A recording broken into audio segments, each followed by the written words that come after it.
Assalamualaikum warahmatullahi wabarakatuh. Perkenalkan, nama saya Muhammad Farid Gunawan dengan NIM 23 01 01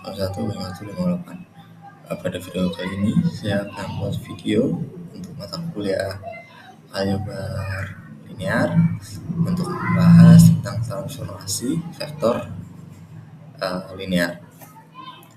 Baik, kita akan memahami dulu apa tujuan pembelajaran kita kali ini, yaitu yang pertama pemahaman tentang pengertian transformasi linear. Lalu untuk mengetahui syarat suatu fungsi disebut sebagai transformasi linear. Lalu menentukan representasi metrik dari transformasi linear, menyelesaikan contoh soal transformasi linear, dan mengetahui penerapan transformasi linear. Baik, sebelum kita lanjut ke materi atau pembahasan yang lebih dalam, kita akan memahami dulu pengertian dari transformasi linear atau transformasi vektor linear itu sendiri. Pengertiannya adalah suatu fungsi yang memetakan suatu vektor dari ruang vektor V ke ruang vektor V atau ruang vektor lainnya tanpa mengubah sifat penjumlahan atau perkalian skalar. Nah, ini ada contohnya ya. Misalnya T yang kurung X, Y sama dengan 2 sub X dan 3 sub X. Artinya setiap titik atau X dan Y diubah menjadi 2 sub X dan 3 sub Y.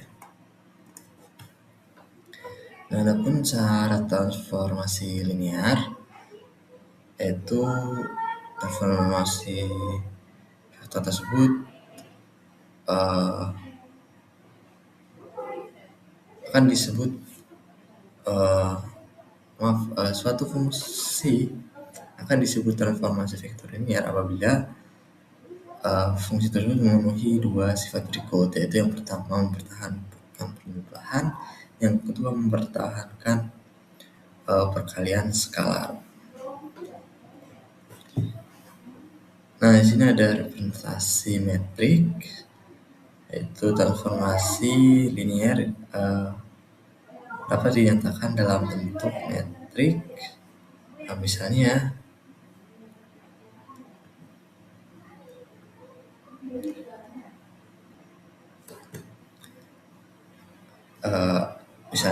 A sama dengan di baris vektor pertama ada 2 dan 0 dan baris kedua ada 0 dan 3, maka artinya Tx sama dengan X. Nah, ini contohnya seperti ini. Adapun jenis-jenis transformasi vektor linear, yaitu yang pertama ada scaling, rotasi, refleksi, dan share. Yang pertama scaling berarti memperbesar atau memperkecil objek, rotasi memutar objek, refleksi mencerminkan objek, dan yang terakhir share adalah menggeser bentuk. Nah, jadi kesimpulannya adalah transformasi vektor linear adalah pemecahan antar ruang vektor. Nah, yang kedua adalah harus memenuhi sifat penjumlahan dan perkalian skalar. Dapat direpresentasikan menggunakan metrik. Banyak digunakan pada grafika komputer, AI, robotika, dan pengolahan cita. Baik, sekian video dari saya untuk membahas mengenai transformasi vektor linear. Terima kasih.